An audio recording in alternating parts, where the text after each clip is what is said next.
Good morning, Malacañang Press Corps. Let's now have Presidential Spokesperson Salvador Panelo. Good morning, sir. Good morning. Oh, before that, I'd like to congratulate my son, Salvador Angelo A. Panelo IV. He's going to take his oath as a full-fledged doctor at 1 p.m. today at the PICC. Internal medicine, just like his mom. Shoot. Okay, congratulations, Secretary. MPC question. Joseph, you have question? Sir, follow up on your son. Charot. Hindi, joke lang. Okay, sir, I have several. Position, sir, ng road ng palasyo sa road users tax. Ganun pa rin. Hindi bago. We are against it, the release. No. First, the bill. The what? Is Malacañang in favor of abolishing the board? Yes. Because, sir? Yan ang kailangan eh. Why, sir? We want that the fund be returned to the Treasury and then let Congress appropriate again for a specific purpose.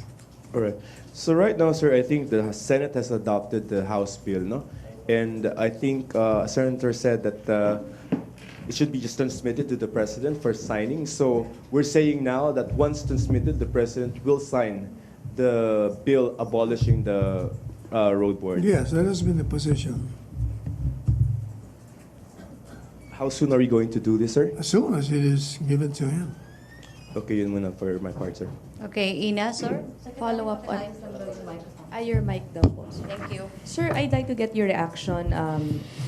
Still on that same topic, Congressman Alvarez is saying that the differing positions of Malacañang and The what? the differing positions of Malacañang, Differing? yung magkakaiba po Ah, okay. ng Malacañang and some members of the House, including House Speaker Arroyo, on the abolition of the road board is the reason why some congressmen want Budget Secretary Jokno out. Ito daw po yung dahilan. Could be. What do you mean could be? Can you expound on Well, I mean, we don't know exactly the reason why. That's the statement of former Speaker Alvarez. We can only speculate. So is it could be or is Alvarez No, speculating? we are not privy to that, so how can we even give a categorical statement? Follow up sa budget? Other issue? Oh, Ina. Other issue? MPC? Joseph. All right, sir. There's a petition at the Supreme Court, I think, filed by Philconsa against the Bangsamoro Organic Law. This is the second petition, I think, and one of the grounds of the second petition is that the Constitution only allows the creation of two autonomous regions, the Cordillera and then the autonomous region in Muslim Mindanao. Philconsa argues that it is in violation of the Constitution because the BOL will create another autonomous region apart from the arm. Do you share that argument, sir? We will let the Supreme Court decide on that matter. As we said, we will always defer to the other branch of the government. But that point, sir, that the BOL creates another autonomous region in Muslim Mindanao, aside from ARM, what do you think of that position? Again, I will defer to the decision of the Supreme Court. We would not make any comment on that because it's now pending before the court. It is pending before the court, but it is also one of the President's key projects, key promises, no? Notwithstanding, still with the court now. So It's sub judice. Okay. Ina. Sir, balik lang dun sa abolition ng road board. Why does, just to be, for the record, why does Malacañang want the road board abolished? Is it because of alleged misuse doon sa MVUC funds, alleged corruption in the road board? That is the explanation of Secretary Jokno. Can you tell us if what has the secretary told the president about these alleged misuse and what has the I president guess you said have to about ask it? Secretary Jokno, not private to the conversation of the two. But he has relayed this to the Oh, president. definitely. He said so during an interview. Thank you, sir. MPC, questions? Rosalie?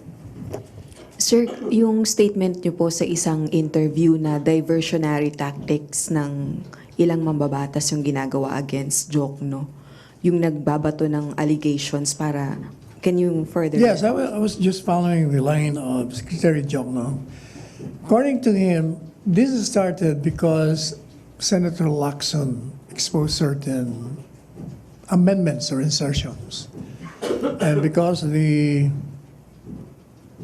members of Congress, or two of them, were in the hot seat, according to him, most likely they tried to put him on the hot seat instead of them. So, in a way, it's diverting the issue from them to him. So ano po ang magiging aksyon ng Palace regarding this? Kasi ang reputasyon mismo ng isang cabinet member ang nasasakripisyo dahil sa mga aligasyong binabato We sa already inyo. made our statement. We stand by the integrity and competence of Secretary Jokno. All of us are in support of him. The President trusts him. As we said earlier, rightly or wrongly, as between the reputation of Secretary Jokno and other members who cast aspersions on him, I think the comparison is obvious, rightly or wrongly. The Without, reputation of Secretary Jokno is solid. In 32 years of his service, there is nothing that we can throw at him. There's not to be one who says no to any irregularity or any favor that is asked of him, and has been consistent with that. so without interfering po sa ibang branch ng government, ano yung pinaka pwedeng gawin ng Malacañang para po yung mga aligasyon ng korupsyon na ibinabato sa with regards dun sa allegations po ng pork barrel, but insertions? First, again, we will repeat, Congress has the authority to review, to scrutinize the budget. The budget is just a proposal. It's for them to go over it. If they see any irregularity, it's for them to correct it. And if such irregularity amounts to a crime, then it is its duty to recommend filing charges against the wrongdoer.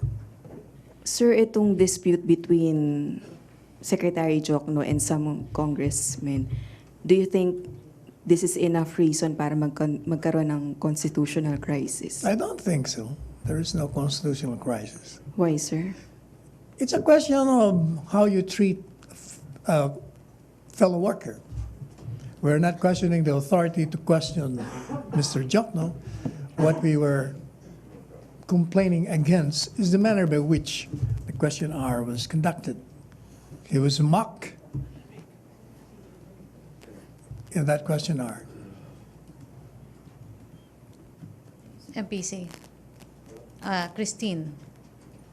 Sir, you mentioned na parang it was meant to divert yung, because you said Senator when Senator Lacson raised the issue or the allegations against the pork insertions, the attack on Jokno came after, and you said it's to That's I said I was just adapting the line of Secretary Jokno. So does this mean that the pork insertions are true, sir, if they want to divert it? In the first place, let me repeat what Mr. Jokno has stated in all his interviews. The budget is the president's budget. It is presented to the president and to the cabinet, and the alignment of funds there come from the line agencies. He has nothing to do with it. Now, it's Congress that will go over it. They can realign the funds. So whatever allegation they have on corruption, I think it's about time they come up with evidence. You cannot be relying on, according to him, according to this mayor, according to this other mayor, there is such an anomaly. You can't be destroying reputations of people on the basis of hearsay. You feel there is an offense, then please file it against the alleged wrongdoer.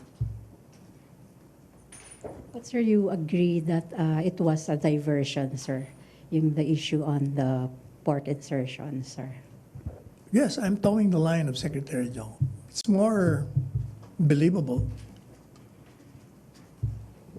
It's believable that there were port insertions, sir. That it was skirting the issue. Instead of him on the hot seat, I mean them, it's now Secretary Jong. Joyce? Teka, Joyce, follow up. Follow up. budget. Okay. Sir, are we not concerned? Kasi po sabi ni Congressman Andaya, before naging cabinet secretary si Congressman Nograles, isa din daw po siya dun sa makakatanggap, yung distrito niya makakatanggap ng malaking portion ng budget for next year. You know, sometimes I'm even wondering why they're making a fuss out of these alignments. If the alignments are given to a particular district and the district needs it, then it should go there. What is important to the president and to us is that there is no corruption in the aligned funds to a particular area. So sir, if indeed makakakuha yung district ni Congressman Nograles ng bigger chunk ng budget for next year, you don't see any irregularity in it? Oh, if the district of former Congressman Carlos Nogales needs it, then it should go there. MPC.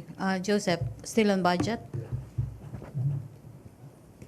Sir, sa January, I think sabi ni Sec Jokno hindi siya a-attend no ng House hearing sa Naga because he was prevented. Would you know? He said he was not allowed. Okay, he was not allowed. By whom, sir? Oh, there is only one who cannot make him go there. It's the president. So presumably it's coming from the president. Why? Perhaps the fear there is he might again be receiving the same rude treatment.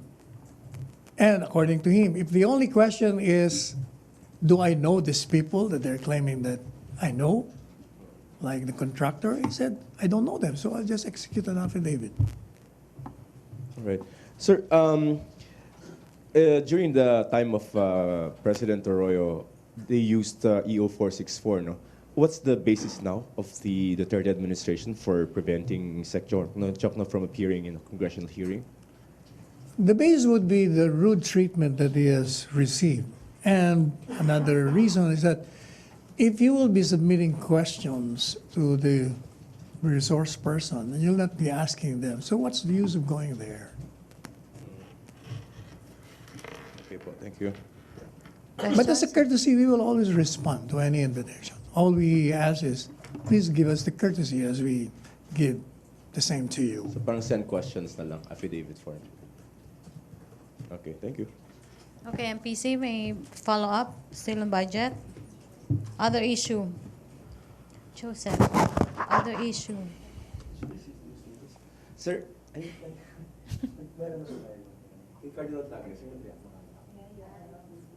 Sir, si Cardinal Tagle, I think, Archbishop Tagle, sorry, said that those in power should not be bullying people or whoever. I agree. Mhm. But whom does he refer to? Because those in power would also apply to those in the church.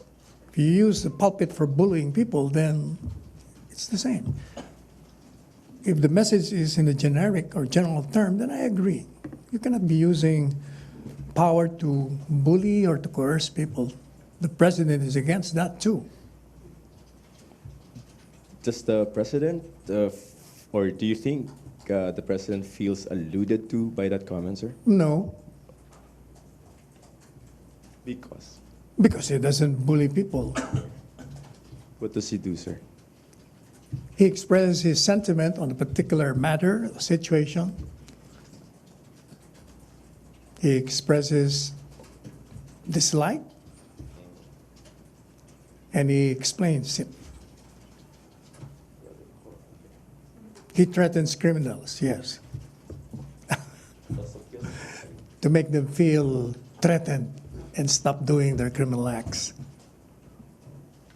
Any other sectors? No more. I'm just kidding. Thank you. Follow up. Okay, Christine.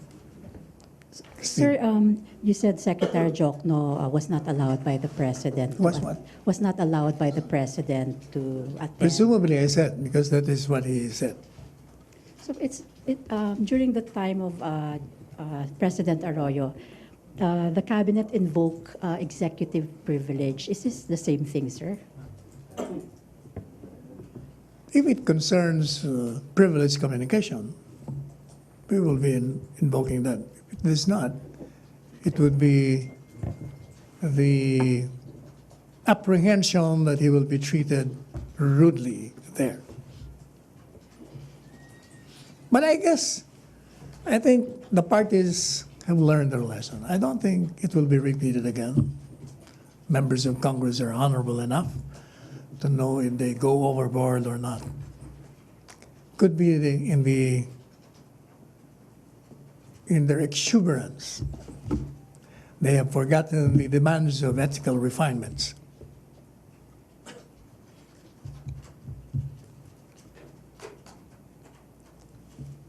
MPC, questions? Nestor. Good morning, sir. Sir, did you get any word from the President if the government will be declaring holiday truce with the communist rebels? Because in his speech in Sulu yesterday, he mentioned, I quote, "I don't want this government killing its citizens anymore," unquote. So may word na po ba from the President if the government will be declaring a truce this holiday? No word from him. The recommendation of the Defense Secretary still stands, not to declare truce. So that's the palace stand for now, sir, not to declare a holiday truce. No decision on that. MPC. The declaration is January 2nd. It's not a working day. So you're free to extend your holidays. Huh? No. MPC questions? Ace. No, it's a holiday, di ba? Are we expanding it to even private? Government lang. MPC. I'm sure the private sector will follow suit. Is there an eagle coming up for that? We're encouraging our friends to do that. No, but it depends. I understand. Even in some companies, they're 1 week holiday. When I was with Unilab, we had 1 week Christmas holiday. So we encourage what you're saying? I think Joseph Morong is encouraging the private companies. No, sir. I'm working. Okay, MPC, no more questions? Okay, Catherine. Good morning, sir. Sir, can we Morning. get the palace's reaction on the petition filed by the Philippine Constitution Association sa Supreme Court against po sa Bangsamoro Basic Law? The group claimed it's illegal and unconstitutional. They cited po that only an amendment to the Constitution will allow the creation of new autonomous region. So ano po ang position ng palace regarding this? I already made the statement on that earlier. I said we will defer to the Supreme Court. It's sub judice, so I will not make any comment on that. Okay, thank you, Catherine. May other issue? MPC, okay na? Okay, thank you. No, Joseph. Sir, yung kay Catriona na... Oh, your favorite. Yes. as the countries. Medical marijuana, sir. As there's a sensitive... there's a bill in Congress, no? Yes. In the House. But and the President... Ano bang position ni President? Oh, hindi ba? Aside from... I think I issued already a statement on that. I Yes, said yes, I know. the statement of Catriona could have been influenced by the President's decision on that matter. He said that he's in favor of legalizing the same if it's limited to healing purposes. Or I said it could have been a conclusion reached by her because she listened to the pros and cons on the matter. But in terms of policy, sir, It's what? in terms of policy, will the palace be asking allies in Congress to maybe push for that bill, and the counterpart in the Senate to maybe ask to file a similar bill? And is there really a need for? Since the president already made a statement that he's in favor of limited use of marijuana, logically, then he will support Any bill? and sign any bill that would be consistent with his stand. Okay. Okay, sir. Thank you. Okay, MPC, no more questions? Okay, thank you, Presidential Thank you. Spokesperson Salvador Panelo. Thank you, Malacañang Press Corps. Back to our main studio sa Radyo Pilipinas and People's Television Network.